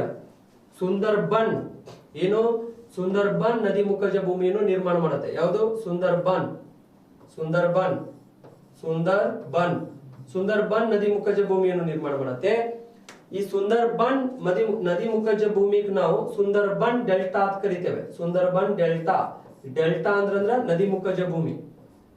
ಈ ಸುಂದರ್ಬನ್ ಡೆಲ್ಟಾ ಅಂದ್ರೆ ಸುಂದರ್ಬನ್ ನದಿ ಮುಖಜ ಭೂಮಿ. ಇಲ್ಲಿ ಮ್ಯಾಂಗ್ರೋವ್ ಕಾಡುಗಳು ಕಂಡು ಬರ್ತವೆ. Mangrove forest. ಹೌದಾ? ಮ್ಯಾಂಗ್ರೋವ್ ಫಾರೆಸ್ಟ್ ಅಂದ್ರೆ ಸುಂದರಿ ಗಿಡಗಳು, ಸುಂದರಿ ಅರಣ್ಯ. ಹೌದಾ? ಸುಂದರಿ ಅಂತ ಕರಿತೇವೆ. ಸುಂದರವಾಗಿ ಕಾಣ್ತವೆ. ಈ ಸುಂದರ್ಬನ್ ನದಿ ಮುಖಜ ಭೂಮಿ ಏನಿದೆಯಲ್ಲ ಜಗತ್ತಿನ ಅತಿ ದೊಡ್ಡ ನದಿ ಮುಖಜ ಭೂಮಿ ಸ್ನೇಹಿತರೆ ಇದು. ಹೌದಾ? ಜಗತ್ತಿನಲ್ಲಿನೇ ಅತ್ಯಂತ ದೊಡ್ಡ ನದಿ ಮುಖಜ ಭೂಮಿ. ಇಲ್ಲಿ ರಾಯಲ್ ಬೆಂಗಾಲ್ ಟೈಗರ್ ಕಂಡು ಬರ್ತವೆ. ಯಾವುದು? Royal Bengal tiger. ಹೌದಾ? ಈ ಸುಂದರ್ಬನ್ ಡೆಲ್ಟಾದಲ್ಲಿ. ನಂತರ ಈ ನದಿ ಏನ್ ಮಾಡತ್ತೆ ಅಂದ್ರೆ ಸ್ನೇಹಿತರೆ ಇಲ್ಲಿದಿಂದ ಈ ನದಿ ಎಲ್ಲಿಗೆ ಹೋಗುತ್ತೆ ಅಂದ್ರ ಬಾಂಗ್ಲಾದೇಶಕ್ಕ. ಯಾವ ದೇಶಕ್ಕ? ಬಾಂಗ್ಲಾ. ಹೌದಾ? ಬಾಂಗ್ಲಾದೇಶಕ್ಕೆ. ಈ ಬಾಂಗ್ಲಾದೇಶಕ್ಕೆ ಹೋಗಿ ನಂತರ ಇದು ಏನಂದ್ರ ಇಲ್ಲಿ ಬಂಗಾಳ ಕೊಲ್ಲಿಯನ್ನು ಕೂಡುತ್ತದೆ. ಯಾವ ಕೊಲ್ಲಿ? ಬಂಗಾಳ ಕೊಲ್ಲಿ. ಹೌದಾ? ಬಂಗಾಳ ಕೊಲ್ಲಿ ಕೂಡ್ತು ಬಾಂಗ್ಲಾದೇಶಕ್ಕೆ ಹೋಗಿ. ಹಾಗಾದ್ರೆ ಬಾಂಗ್ಲಾದೇಶಕ್ಕೆ ಹೋದಾಗ ಈ ನದಿಗೆ ಬಾಂಗ್ಲಾದಲ್ಲಿ ಏನಂತ ಕರೆದು ಬಿಡ್ತಾರೆ ಅಂದ್ರೆ ಸ್ನೇಹಿತರೆ ಪದ್ಮಾ. ಏನಂತ ಕರೀತಾರೆ? ಪದ್ಮಾ ಅಂತ ಕರೆದು ಬಿಟ್ರು. ಬಾಂಗ್ಲಾದೇಶದಲ್ಲಿ ಇದಕ್ಕೆ ಏನಂತ ಕರೆದ್ರು? ಪದ್ಮಾ. ಹೌದಾ? ಬಾಂಗ್ಲಾದವರು ಈ ನದಿಗೆ ಏನಂತ ಕರೆದು ಬಿಡ್ತಾರೆ ಅಂದ್ರ ಗಂಗಾ ನದಿಗೆ ಪದ್ಮಾ ಅಂತ ಕರೆದು ಬಿಡ್ತಾರೆ. ಹಾಗಾದ್ರೆ ಇನ್ನೊಂದು ಈ ನದಿಯ ನಾವು ಒಂದ್ ಸ್ವಲ್ಪ ಇನ್ನೊಂದು ಹುಗ್ಲಿ ನದಿ ಇದಕ್ಕೆ ಬಂದು ಕೂಡತ್ತೆ. ಇಲ್ಲಿ ಪಶ್ಚಿಮ ಬೆಂಗಾಳ ಕಡೆ ಇದೆ. ಪಶ್ಚಿಮ ಬೆಂಗಾಳದೊಳಗೆ ಯಾವುದು? ಹುಗ್ಲಿ. ಈ ಹುಗ್ಲಿ ನದಿ ಇದಕ್ಕೆ ಬಂದು ಕೂಡತ್ತೆ ಸ್ನೇಹಿತರೆ. ಹಾಗಾಗಿ ನಾ ಹೇಳಿದೆ ನಿಮಗೆ ಹುಗ್ಲಿ ನದಿನೂ ಬಂದು ಇದಕ್ಕ ಕೂಡ್ತು. ಹೌದಾ? ಯಾವುದು? ಹುಗ್ಲಿ. ಹಾಗಾದ್ರೆ ಈ ಹುಗ್ಲಿ ನದಿ ಏನಿದೆಯಲ್ಲ ನಮಗೆ ಪಶ್ಚಿಮ ಬೆಂಗಾಳದ ಕಡೆಗೆ ಪ್ರಮುಖ ನದಿ ಇದು ಕೋಲ್ಕತ್ತಾದ ಕಡೆಗೆ ಬಂದ ಕೋಲ್ಕತ್ತಾ ಇದು ಏನಿದೆಯಲ್ಲ ಈ ಕೋಲ್ಕತ್ತಾ ಬಹಳಷ್ಟು ಈ ನದಿಯ ದಡದಲ್ಲಿ ಇದೆ ಅಂತ ನಾವು ಹೇಳ್ತೇವೆ. ಹುಬ್ಳಿ ನದಿಯ ದಡದಲ್ಲಿ ಯಾವುದು ಕೋಲ್ಕತ್ತಾ ನಗರ. ಹಾಗಾಗಿ ಈ ನದಿ ಏನ್ ಮಾಡತ್ತೆ ಅಂದ್ರ ಈ ಹುಬ್ಳಿ ನದಿಯ ದಡದಲ್ಲಿನೇ ಈ ಭಾಗದಲ್ಲಿನೇ ಹುಬ್ಳಿ ನದಿಯ ದಡದಲ್ಲಿನೇ ಏನಿದೆ ಅಂದ್ರ ಹಾಲ್ದಿಯಾ ಬಂದರು ಕೂಡ ಇದೆ ಸ್ನೇಹಿತರೆ. ಯಾವುದು ಹಾಲ್ದಿಯಾ ಬಂದರು. ಹಾಗಾಗಿ ಇಲ್ಲಿ ಏನ್ ಮಾಡ್ತಾರೆ ಅಂದ್ರ ಈ ನದಿ ಒಳಗ ಜಾಸ್ತಿ ಹಡಗುಗಳನ್ನು ಏನ್ ಮಾಡ್ತಾರ ಅಂದ್ರ ಈ ಉತ್ತರಾಖಂಡ ಕಡೆದಿಂದ ಬರ್ತಂದ್ರ ಭಾಗೀರಥಿ ನದಿ ಒಳಗೆ ಬರ್ತಾವೆ ಹಡಗುಗಳು, ಅಲ್ಲಿದಿಂದ ಗಂಗಾ ನದಿ ಒಳಗೆ ಬರ್ತಾವೆ, ಈ ಗಂಗಾ ನದಿ ಒಳಗೆ ಹಡಗುಗಳು ಬರ್ತಾವೆ. ಹಿಂಗ ಬಂದು ನೆಕ್ಸ್ಟ್ ಆಮೇಲೆ ಈ ಕಡೆದಿಂದ ಕೋಲ್ಕತ್ತಾ ಒಳಗ ಅಥವಾ ಪಶ್ಚಿಮ ಬಂಗಾಳದ ಒಳಗ ಈ ಹುಬ್ಳಿ ನದಿ ಒಳಗೆ ಬಂದು ಇಲ್ಲಿದಿಂದ ಬೇರೆ ದೇಶಗಳಿಗೆ ಏನಾದ್ರೂ ನಾವು ಹಡಗುಗಳ ಮುಖಾಂತರ ಅಂದ್ರ ನದಿ ಒಳಗೆ ಅಡ್ಡಾಡುವಂತ ಸಣ್ಣ ಹಡಗುಗಳು ಇರ್ತಾವೆ, ಆ ಸರಕುಗಳನ್ನು ತಗೊಂಡ್ ಬಂದು ಇಲ್ಲಿ ದೊಡ್ಡ ಹಡಗುಗಳು ನಿಂತಿರ್ತಾವೆ, ಆ ಹಡಗುಗಳೊಳಗ ಸರಕುಗಳನ್ನು ತುಂಬಿ ಕಳಿಸ್ತೇವೆ ಸ್ನೇಹಿತರೆ. ನಿಮ್ಗೆ ಇಷ್ಟೇ ಗೊತ್ತಾಗ್ಬೇಕು. ಏನ್ ಗೊತ್ತಾಗ್ಬೇಕಂದ್ರ ಸೊ ಈ ಒಳನಾಡಿನ ಜಲಸಾರಿಗೆ ಒಳಗೆ ಯಾವ ಒಳನಾಡಿನ ಜಲಸಾರಿಗೆಯು ಅತಿ ಪ್ರಮುಖವಾಗಿದೆ. ಸೊ ಯಾವ ಒಳನಾಡಿನ ಜಲಸಾರಿಗೆ ಅತಿ ಪ್ರಮುಖವಾಗಿದೆ ಅಂದ್ರೆ ಸ್ನೇಹಿತರೆ ನಮಗೆ ಇಲ್ಲಿ ನಾವು ನೋಡಿದಾಗ ಇಲ್ಲಿ ನೋಡಿ ಯಾವ್ದು ಹೇಳಿದೆ ನಾನು. ಸೊ ಗಂಗಾ, ಭಾಗೀರಥಿ ಮತ್ತು ಹುಬ್ಳಿ ಇದು ಬಹಳಷ್ಟು ಪ್ರಸಿದ್ಧ. ಸೊ ಎಷ್ಟು ಕಿಲೋಮೀಟರ್ ಹೇಳಿದೆ? 1620 ಕಿಲೋಮೀಟರ್ ಉದ್ದ ಇದೆ. ಇದು NW1 ಅಂತ ಹೇಳಿದೆ, ನ್ಯಾಷನಲ್ ವಾಟರ್ ವೇ ನಂಬರ್ 1 ಅಂತ ಹೇಳಿದೆ. ಹೌದಾ? ನ್ಯಾಷನಲ್ ವಾಟರ್ ವೇ ನಂಬರ್ 1 ಅಂತ ಹೇಳಿದೆ ಸ್ನೇಹಿತರೆ. ಸೊ ಹಾಗಾಗಿ ಇದು ನಮಗೆ ಎಲ್ಲಿ ಕಂಡು ಬರ್ತು? ಇಲ್ಲಿ ನೋಡ್ರಿ. ಸೊ ಇದನ್ನ ನೀವು ನೋಡಿದ್ರ ಅಂದ್ರ ನಿಮಗ ಇಮೇಜ್ ಕ್ಲಿಯರ್ ಸಿಗತ್ತೆ. ಹೌದಾ? ಸೊ ಹಾಗಾಗಿ ಈ ಗಂಗಾ ನದಿ ಒಳಗ ನಡೆಯುವಂತ ಒಂದು ಒಳನಾಡಿನ ಜಲಸಾರಿಗೆ ಬಹಳಷ್ಟು ಇಂಪಾರ್ಟೆಂಟ್ ಆಗತ್ತೆ ಸ್ನೇಹಿತರೆ. ಸೊ ಅದಕ್ಕ ಇಲ್ಲಿ ನಾವು ಸೊ ಈ UP ಇದರೊಳಗ ಈ ಒಳನಾಡಿನ ಜಲಸಾರಿಗೆ ಒಳಗ ಅದಕ್ಕೆ UP ಪ್ರಥಮ ಇದೆ ಒಳನಾಡಿನ ಜಲಸಾರಿಗಳು. ಸೊ ಭಾರತ ದೇಶದಲ್ಲಿ ಯಾವ ರಾಜ್ಯದಲ್ಲಿ ಅತಿ ಹೆಚ್ಚು ಒಳನಾಡಿನ ಜಲಸಾರಿಗೆ ನಡೆಯುತ್ತಿದೆ ಅಂತ ಅಂದಾಗ UP ಅಂತ ಹೇಳ್ಬೇಕಾಗತ್ತೆ. ಏನಂತ ಹೇಳ್ತೀರಿ? UP. ಹೌದಾ? ಏನಂತ ಹೇಳ್ಬೇಕಾಗತ್ತೆ? ನಾವು UP ಅಂತ ಹೇಳ್ಬೇಕಾಗತ್ತೆ. UP ಒಳಗ ಅತಿ ಹೆಚ್ಚು ಪ್ರಮಾಣದಲ್ಲಿ ಒಳನಾಡಿನ ಜಲಸಾರಿಗೆ ನಡೆಯುತ್ತೆ ಸ್ನೇಹಿತರೆ. ಎದರೊಳಗ? UP. ಹೌದಾ? ಹಾಗಾಗಿ UP ಒಳಗ ಒಳನಾಡಿನ ಜಲಸಾರಿಗೆ ಅತಿ ಹೆಚ್ಚು ಪ್ರಮಾಣದಲ್ಲಿ ನಡೆಯುವಂತದ್ದು ಇದು. ಎಲ್ಲಿ? UP. ನಿಮ್ಮ ಕ್ವಶನ್ಸ್ ಕೇಳ್ತಾರೆ. ನೆಕ್ಸ್ಟ್ ಈ ಒಳನಾಡಿನ ಜಲಸಾರಿಗೆ ಗಂಗಾ ನದಿ ಒಳಗೆ ನಡೀತಾ ಇದೆ ಅಂದ್ರೆ ಸ್ನೇಹಿತರೆ ಅಲ್ಲಿ ಇರುವಂತ ಜೀವಿಗಳ ಮೇಲೆ ಯಾವುದೇ ರೀತಿ ಪರಿಣಾಮ ಬೀರುವುದಿಲ್ಲ, ಬೀರುತ್ತೆ. ಹೌದಾ? ಸೊ ಈಗ ಈ ಗಂಗಾ ನದಿಯ ಒಳಗ ಏನಿದೆ ಅಂದ್ರ ಈ ಸಾರಿಗೆಯಿಂದ ಸ್ನೇಹಿತರೆ ಇಲ್ಲಿ ಹಡಗುಗಳು ಅಡ್ಡಾಡುವುದರಿಂದ ಒಳಗಡೆಗೆ ಅದರ ಒಂದು ಸೌಂಡಿಗೆ, ಹೌದಾ, ಅದರ ಒಂದು ಸೌಂಡ್ ಆಗಿರ್ಬೋದು, ಗಂಗಾ ನದಿಯ ನೀರಿನ ಒಂದು ಪೊಲ್ಯೂಷನ್ ಆಗಿರ್ಬೋದು, ಪೊಲ್ಯೂಟೆಡ್ ಆಗಿದೆ ಗಂಗಾ ನದಿಯ ನೀರು. ಹೌದಾ?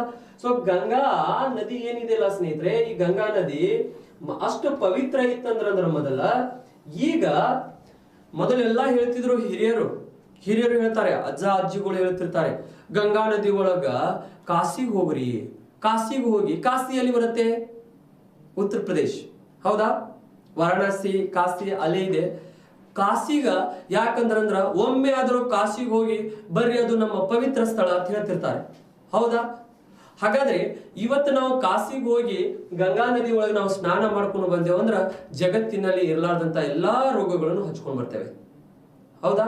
ಅಷ್ಟು ಪೊಲ್ಯೂಟೆಡ್ ಆಗಿದೆ ಸ್ನೇಹಿತರೆ. ಯಾಕಂದ್ರೆ ಪೂಜೆ ಮಾಡುದು ನದಿ ಒಳಗೆ ಹೋಗಿದ್ದು. ಹೌದಾ? ನಮ್ಮ ಅನುಕೂಲಗೋಸ್ಕರ ನಾವು ಪೂಜೆ ಮಾಡ್ಕೊಂಡಿರ್ತೇವೆ, ಎಲ್ಲಾನು ಮಾಡಿರ್ತೇವೆ. ದೇವರೇನ್ ನಮಗೆ ಹೇಳ್ತಾನೇನ್ರಿ, ಹೋಗಿ ನದಿ ಒಳಗೆ ಒಗಿರಿ ಎಲ್ಲಾನು ಅತ್ತ. ಹೂವಿನ ಹಾರ ಎಲ್ಲಿ ನಾವು ಮಾಡಿರ್ತೇವೆ, ಎಲ್ಲಾ ಪೂಜೆಗಳನ್ನು ಸಾಮಾನುಗಳನ್ನು ಹೋಗಿ ನದಿ ಒಳಗೆ ಒಗಿತೇವೆ. ನದಿ ಒಳಗೆ ಒಗದಾಗ ಅಲ್ಲಿನೂ ಒಂದು ಜೀವ ಇರುತ್ತೆ ಅಂತ ನಿಮ್ ತಲೆ ಒಳಗೆ ಇರ್ಲಿ. ಹೌದಾ? ಸೊ ಈಗ ನದಿ ಒಳಗೆ ನಾವು ಒಗದಾಗ ಮೇಲಿನ ಲೇಯರ್ಸ್ ಏನಾಗ್ಬಿಡತ್ತೆ, ಪೂರ್ತಿ ಎಲ್ಲ ಪ್ಲಾಸ್ಟಿಕ್, ಹೂವಿನ ಹಾರು ಎಲ್ಲಾನು ತುಂಬಿಡತ್ತೆ. ಅದು ಕೊಳೆತದಿಂದ ಒಳಗಡೆಗೆ ಸೂರ್ಯನ ಕಿರಣಗಳು ಪ್ರವೇಶ ಮಾಡುವುದಿಲ್ಲ. ಅವಾಗ ಏನಾಗತ್ತೆ, ಒಳಗಡೆಗೆ ಇರುವಂತ ಅಕ್ವೆಟಿಕ್ ಅನಿಮಲ್ಗಳು, ಜಲಚರ ಪ್ರಾಣಿಗಳು, ಅವಕ್ಕೆ ಆಕ್ಸಿಜನ್ ಬೇಕಲ್ಲ, ಅವಕ್ಕೆ ಸೂರ್ಯನ ಕಿರಣಗಳು ಬೇಕಲ್ಲ. ಹಾಗಾದ್ರೆ ಎಲ್ಲಿದಿಂದ ಹೋಗ್ಬೇಕು? ಪೊಲ್ಯೂಟೆಡ್ ವಾಟರ್ ಒಳಗ ಆಕ್ಸಿಜನ್ ಮತ್ತು ಸೂರ್ಯನ ಕಿರಣಗಳು ಹೋಗುವುದಿಲ್ಲ ಸ್ನೇಹಿತರೆ. ಹಾಗಾಗಿ ಅಲ್ಲಿ ಏನಂದ್ರ ಹಲವಾರು ಜೀವಿಗಳು ಸಾಯ್ತಾ ಇರ್ತವೆ. ಹೌದಾ? ಹಲವಾರು ಜೀವಿಗಳು ಏನಾಗ್ತಿರ್ತಾವ ಅಂದ್ರ ಸಾಯ್ತಾ ಇರ್ತಾವೆ. ಸೊ ಅದಕ್ಕ ಆ ಜೀವಿಗಳನ್ನು ನಾವು ಬದುಕಿಸ್ಬೇಕಂದ್ರ we don't want to pollute any river water. ಹೌದಾ?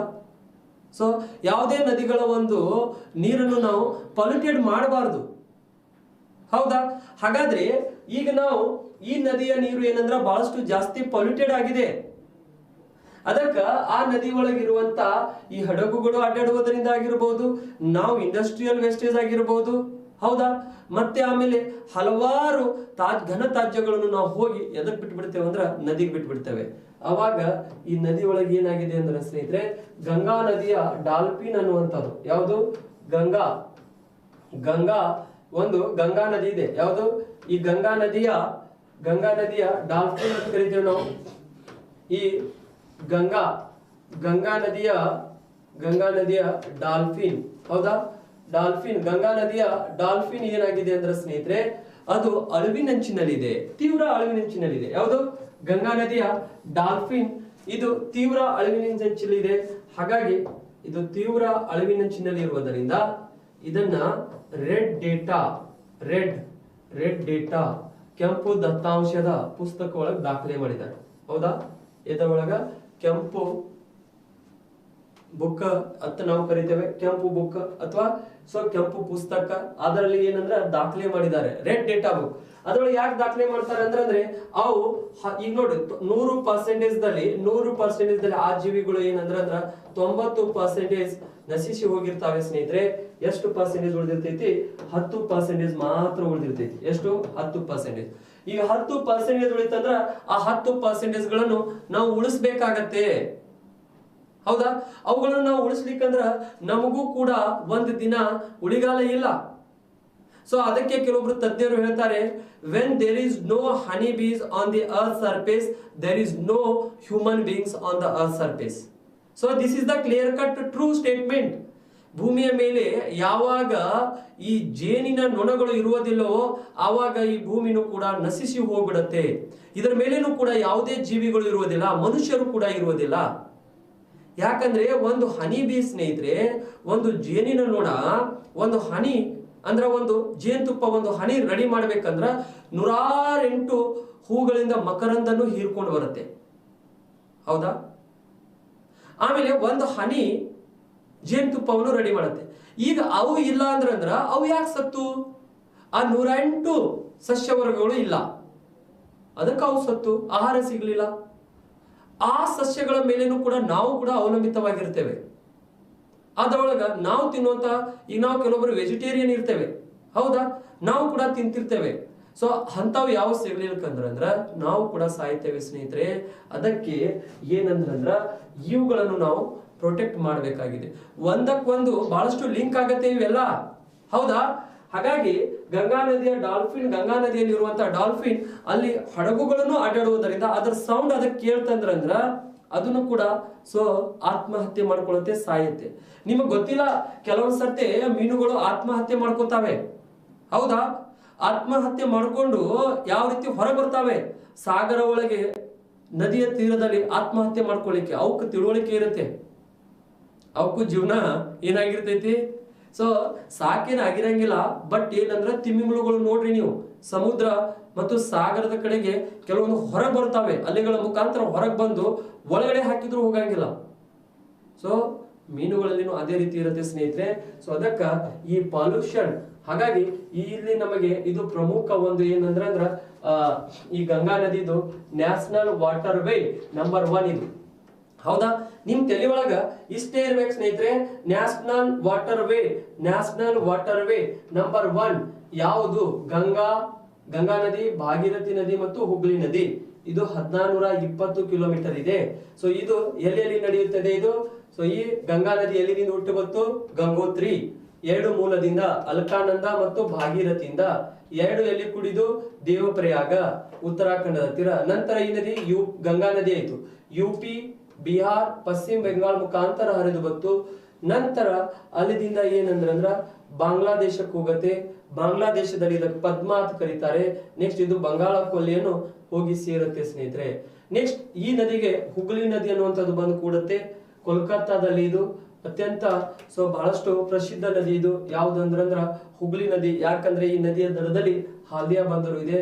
ಹಾಗಾಗಿ ಈ ಗಂಗಾ ನದಿಯೊಳಗ ಜಾಸ್ತಿ ಹಡಗುಗಳು ಅಡ್ಡಾಡ್ತಾವೆ, ಗಂಗಾ, ಹುಗ್ಲಿ ಮತ್ತು ಭಾಗೀರಥಿ ಒಳಗ.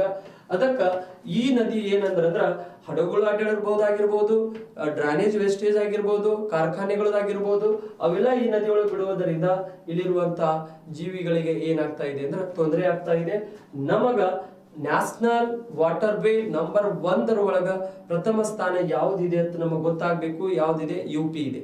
ಸೊ ನೆಕ್ಸ್ಟ್, ಸೊ ಇದು ಆದ ನಂತರ ನೆಕ್ಸ್ಟ್ ನಮಗೆ ಇದು ಈ ಒಳನಾಡಿನ ಜಲಸಾರಿಗೆ ಮತ್ತೆ ಇದ್ರೊಳಗೆ ನಡೆಯುತ್ತೆ ಅಂದ್ರೆ ಸ್ನೇಹಿತರೆ ಬ್ರಹ್ಮಪುತ್ರ ನದಿ ಅಂತ ಬರುತ್ತೆ. ಯಾವುದು? ಬ್ರಹ್ಮಪುತ್ರ. ಹೌದಾ? ಬ್ರಹ್ಮಪುತ್ರ. ಯಾವುದು? ಬ್ರಹ್ಮಪುತ್ರ ಅನ್ನುವಂತ ನದಿ ಬರುತ್ತೆ, ಬ್ರಹ್ಮಪುತ್ರ. ಸೊ ಈ ಬ್ರಹ್ಮಪುತ್ರ ನದಿ ಒಳಗೂ ನಾವು ಇದನ್ನು ಚೆನ್ನಾಗಿ ನಾವು ಡಿಸ್ಕಷನ್ ಮಾಡ್ಬೇಕಾಗತ್ತೆ ಸ್ನೇಹಿತರೆ. ಈ ಬ್ರಹ್ಮಪುತ್ರ ನದಿ ಒಳಗ ನಾವು ಇದನ್ನು ನೋಡಿದಾಗ ಈ ಬ್ರಹ್ಮಪುತ್ರ ನದಿ ಎಲ್ಲಿ ಹುಟ್ಟುತ್ತೆ, ಎಲ್ಲಿಂದ ಬರುತ್ತೆ, ಅದ್ರ ಬಗ್ಗೆ ನಾವು ಡಿಸ್ಕಷನ್ ಮಾಡ್ಬೇಕಾಗತ್ತೆ. ಹಾಗಾಗಿ ಇದನ್ನು ನಾವು ಡಿಸ್ಕಷನ್ ಮಾಡ್ಬೇಕಂದ್ರ ಈ ಬ್ರಹ್ಮಪುತ್ರ ನದಿ ಒಳಗೆ ಬರುವಂತದ್ದು NW2 ಅಂತ ಕರಿತೇವೆ. ಯಾವ್ದು ಕರಿತೇವೆ? NW2. NW2 ಅಂದ್ರ ನ್ಯಾಷನಲ್ ವಾಟರ್ ವೇ ನಂಬರ್ 2. ಹೌದಾ?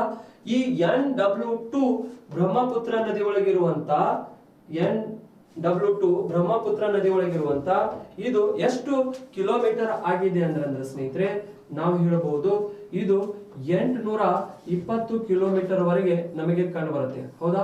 We can see that 820 kilometre ವರೆಗೆ ನಮಗೆ ಕಂಡು ಬರುತ್ತೆ. ಇದಕ್ಕೆ ನಾವು ಎರಡನೆಯ ಅತಿ ಬಿಜಿಯೆಸ್ಟ್ ನದಿ ಅಂತ ಕರಿತೇವೆ ಒಳನಾಡಿನ ಜಲಸಾರಿಗಳು. ಎಷ್ಟನೇದು? ಬ್ರಹ್ಮಪುತ್ರ ನದಿ ಎರಡನೆಯ ಬಿಜಿಯೆಸ್ಟ್ ನದಿ ಆಗಿದೆ ಸ್ನೇಹಿತರೆ. ಎಷ್ಟನೇದು? ಎರಡನೆಯ ಬಿಜಿಯೆಸ್ಟ್ ನದಿ ಯಾವುದು? ಬ್ರಹ್ಮಪುತ್ರ. ಸೊ ಇದನ್ನು ಕೂಡ ನಾನು ಮ್ಯಾಪ್ ತೆಗೆಯೋದು ಮುಖಾಂತರ ನಿಮಗೆ ತಿಳಿಸ್ಕೊಡ್ತೀನಿ ಸ್ನೇಹಿತರೆ.